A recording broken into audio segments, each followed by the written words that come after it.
You're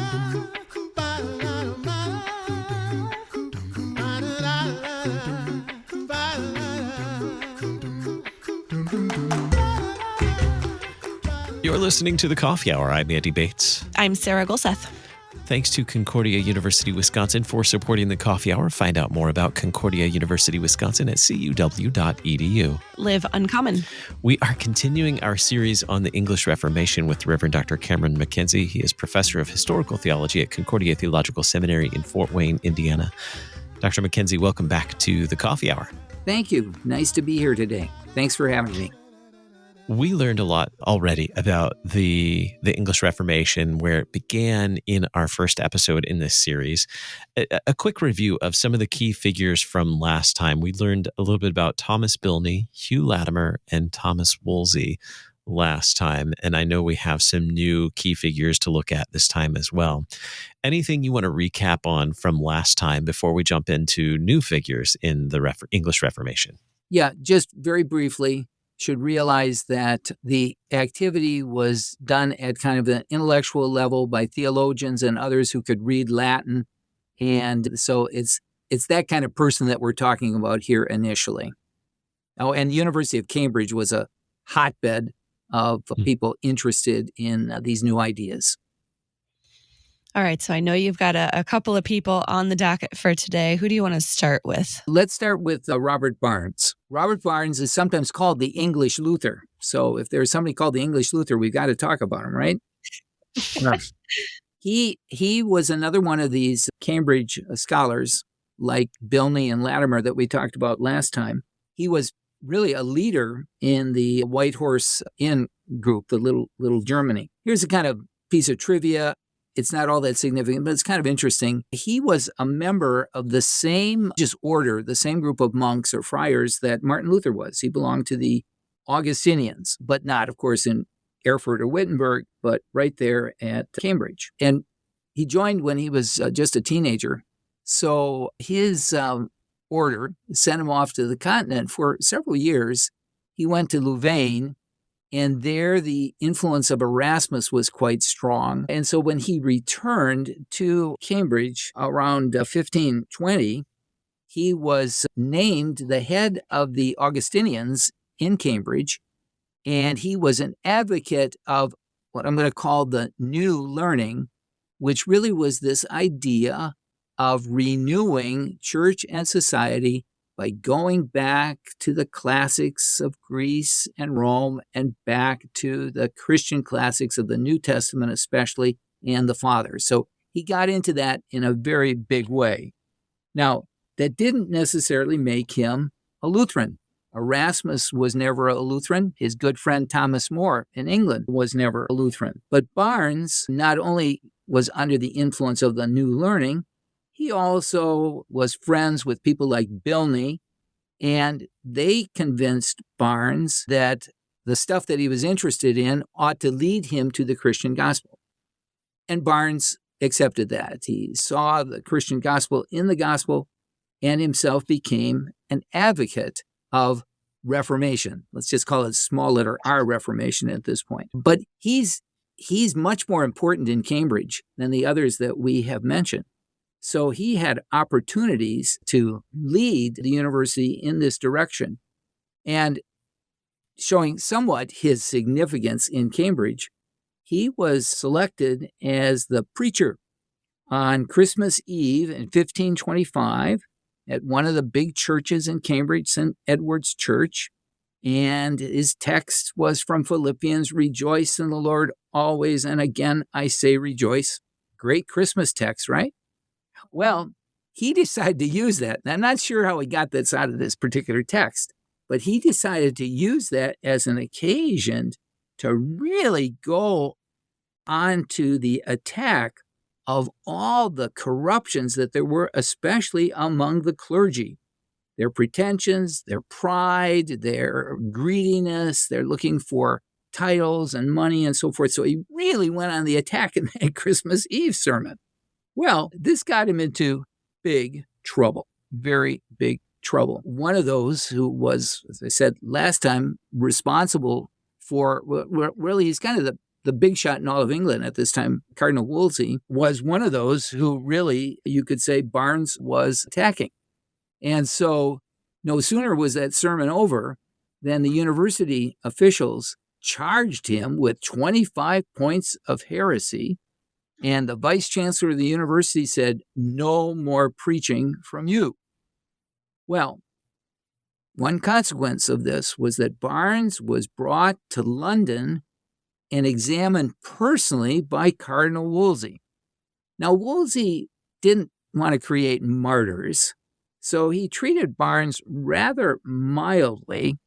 But when Barnes proved to be stubborn and was defending himself, resorting to the scriptures and the like, then Wolsey made it clear that if he didn't recant, back down, he was going to go to the stake and be burned to death. So Barnes recanted. And instead, he simply had to do penance, which meant kneeling during a long sermon preached against heresy. And then he had to carry a bundle of unlighted sticks around the church, just basically to show the penalty that he had escaped. Barnes was not permitted to go back to Germany. He was put under house arrest in London by the Augustinian there. It must have been a fairly mild kind of imprisonment because he now went back to kind of promoting his Protestant views. He even tried to circulate, or did circulate, English Bibles, Tyndale's New Testament. We'll talk about that a little bit later. And so they moved him from London to another Augustinian community up in Northampton where there weren't many people around. Well, Barnes couldn't take that, so he decided he was going to leave, and he did so by faking his own suicide. He wrote a suicide note, left it on the table in his room, and then changed his clothes and took his personal clothes and put them beside the river to make it look as if he had drowned himself, while he himself, dressed as a pauper or as a beggar, made his way to London. And then in London, he was able to find passage to the continent. I think it was to Antwerp that he went. And this was like 1528, 1529, 1530. And he no sooner gets to the continent that he makes his way all the way to Wittenberg. And he enrolls as a student at Wittenberg under the name of Latin Antonius Anglus, which just means Anthony English.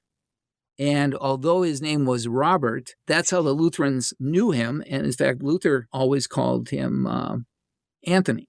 So at any rate, he's in Wittenberg for a couple of years.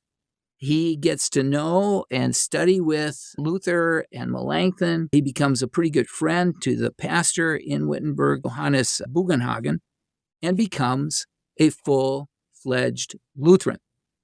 Now, the early 1530s are the time period when Henry VIII is starting to move toward breaking with Rome. And so there were opportunities for people like Barnes, perhaps, to influence what was going on in England.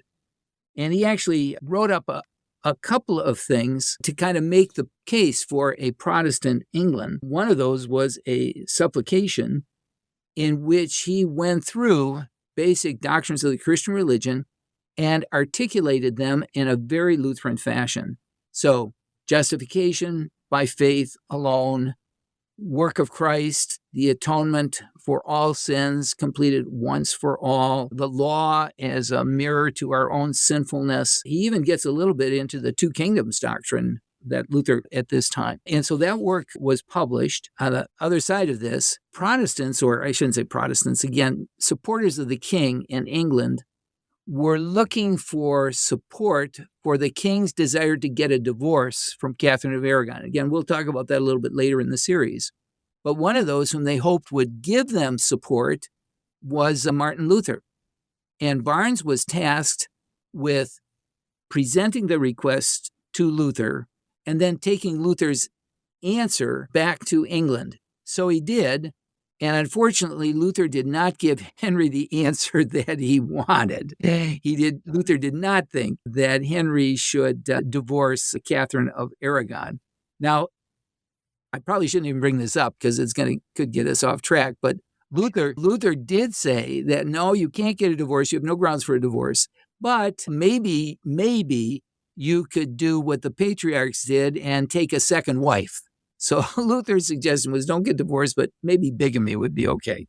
So anyway, this was not the answer that Henry VIII was looking for. And so this first effort by Barnes to kind of bring the Reformation to England didn't work. Nonetheless, a few years later, it did work. Henry had broken with Rome. They needed people who could preach and teach against Rome in order to justify what the king had done. And so Barnes was able to come back to England. And from 1534 to 1540, Barnes was there in England. Well, he went on some diplomatic missions back to Germany, so he's not always in England. But he was there available close to the king's court, close to those people who wanted more reformation in England than Henry eventually granted, preaching and promoting reform, really preaching and promoting Lutheranism in England during those critical years under Henry VIII in the middle of the 1530s. There's more to learn about Robert Barnes, I think, but we do need to take a quick break. We're talking with Dr. Cameron MacKenzie from the Fort Wayne Seminary on our English Reformation history. This is super fun. You're listening to The Coffee Hour. I'm Sarah Gulseth. I'm Andy Bates.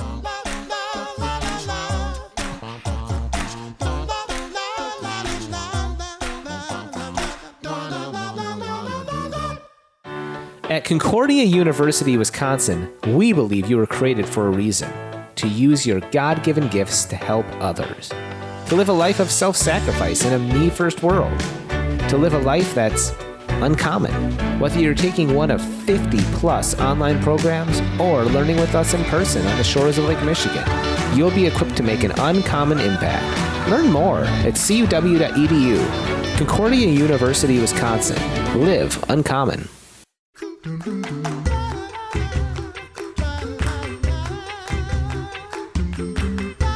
Welcome back to The Coffee Hour. I'm Sarah Gulseth. I'm Andy Bates. Joining us is Dr. Cameron MacKenzie, professor of historical theology at Concordia Theological Seminary in Fort Wayne. We're in the midst of Robert Barnes' story. Do you want to wrap up his story at all and tell us what actually happened to him? Yeah, sure. In spite of Barnes's advocacy of Reformation theology at court, the faction that supported more Reformation failed by the end of the 1530s. One of the reasons for that was diplomatic. Henry had flirted with joining the Schmalkald League. Diplomats, including people like Barnes, had arranged for Henry to marry into a family that was married into the Protestant leaders, the Lutheran leaders of the Reformation. He was engaged to an Anne of Cleves. Anne's sister, I think her name was Sybil or Sibylla of Cleves, was married to Elector John Frederick the Magnanimous. So Henry VIII almost became a brother-in-law to the Elector of Saxony. Anyway, Anne came over. Henry, it's a complicated story, but he did not live with her as man and wife, or if he did, there was no consummation. And so that marriage was annulled and that diplomatic initiative failed. And the man who kind of had promoted it ended up falling into Henry's disfavor.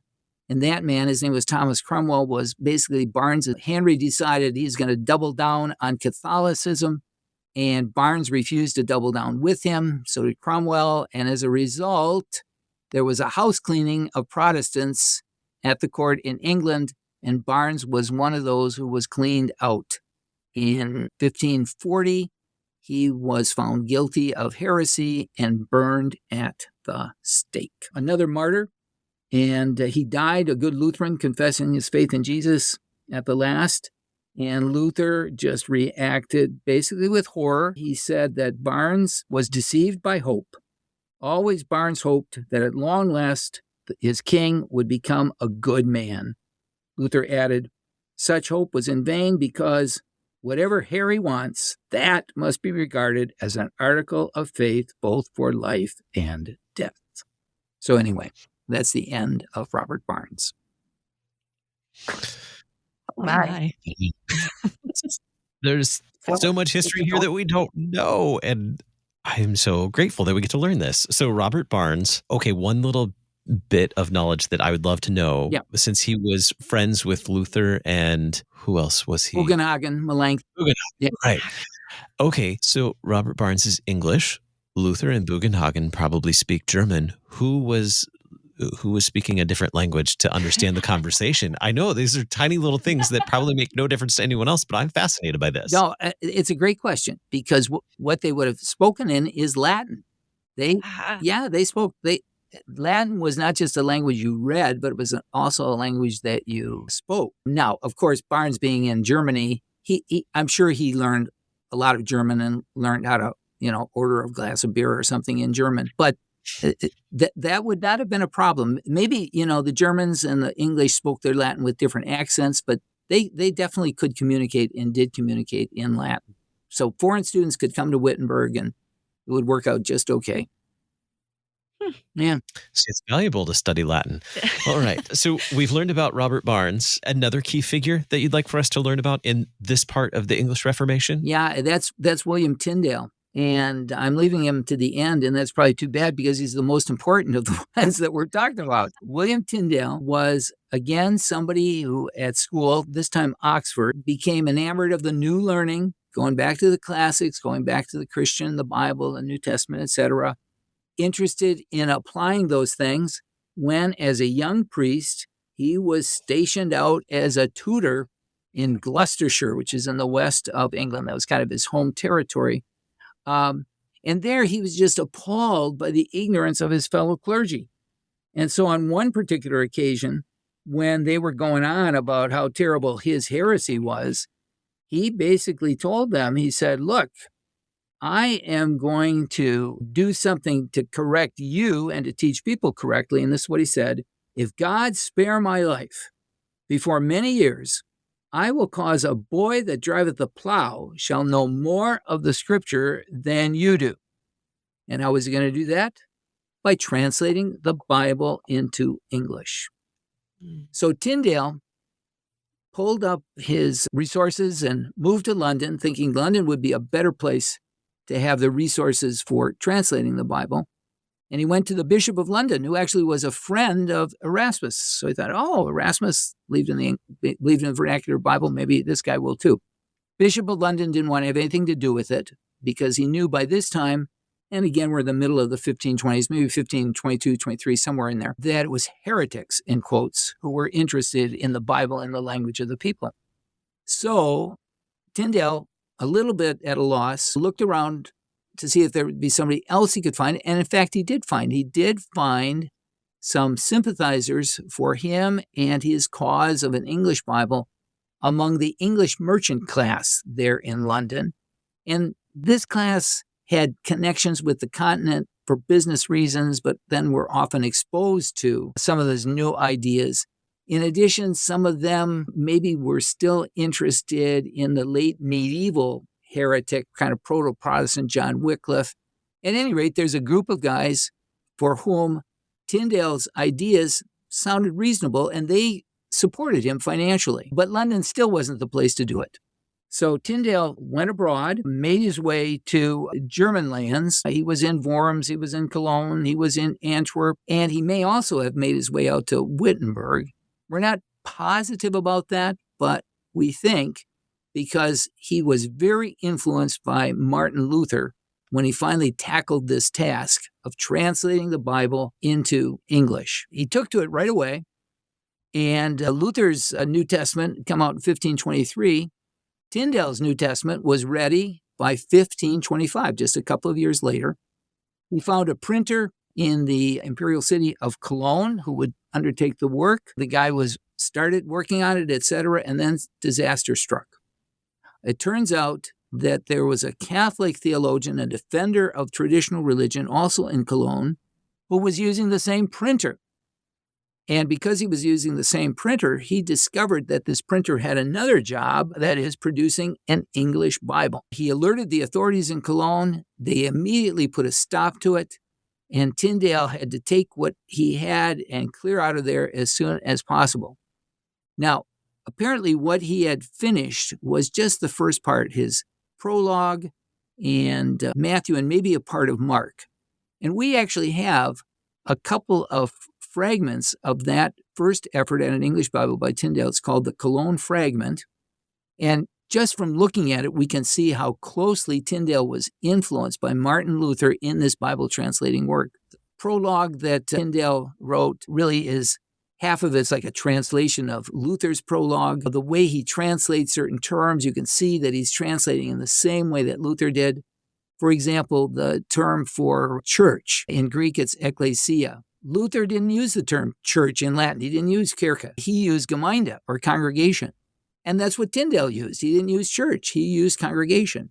Because both men, Luther first, were concerned that if I use the old word church, everybody's going to understand the Roman church, the hierarchy, the bishops, the popes, etc., but that's not what Jesus meant when he talked about the church. So Tyndale was heavily influenced by Luther in that pioneer translation work. Now, he couldn't finish it in Cologne. He goes to Worms. The next year, a complete New Testament comes out. This is the first printed English New Testament, and William Tyndale is responsible for it.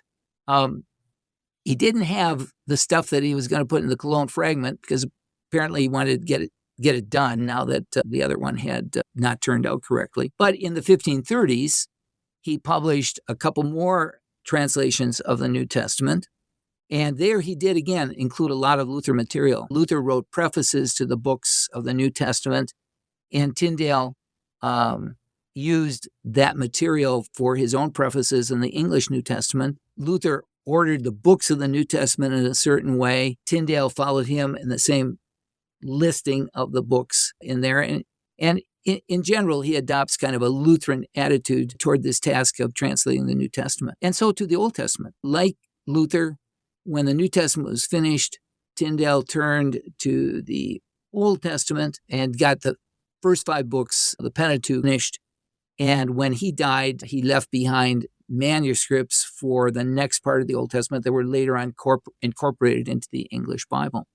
But Tyndale, like the others we've talked about so far, was also martyred. This time not by anybody in England, but continental authorities found out about his activities, put him into prison, tried and convicted him for heresy. This was in 1535, I think it was. Tyndale did not die by being burned at the stake. They were more humane in the empire. They strangled him first. He was strangled at the stake, and then his body was burned. His last words included, "Lord, open the King of England's eyes." Lord, open the King of England's eyes. And that's probably kind of what we want to talk about in our next broadcast. Oh, I am looking forward to that for sure. So many interesting people that were involved in the Reformation and in the English Reformation, and these names that maybe we've heard before but don't know their full involvement in everything that happened at this historical time. So this is very interesting. I'm very much looking forward to getting into more of this in our next episode. Dr. Cameron MacKenzie, Professor of Historical Theology at Concordia Theological Seminary in Fort Wayne, Indiana. Thank you so much for joining us today. You're very welcome. I'm enjoying it myself. Thank you. You're listening to The Coffee Hour. I'm Sarah Gulseth. I'm Andy Bates. The Coffee Hour with Andy and Sarah is a production of KFUO. To support The Coffee Hour and KFUO Radio, visit KFUO.org. You can also text KFUO to 41444 or send an email to gifts@kfuo.org. And you can call us at 800-844-0524. KFUO. Christ for you, anytime, anywhere.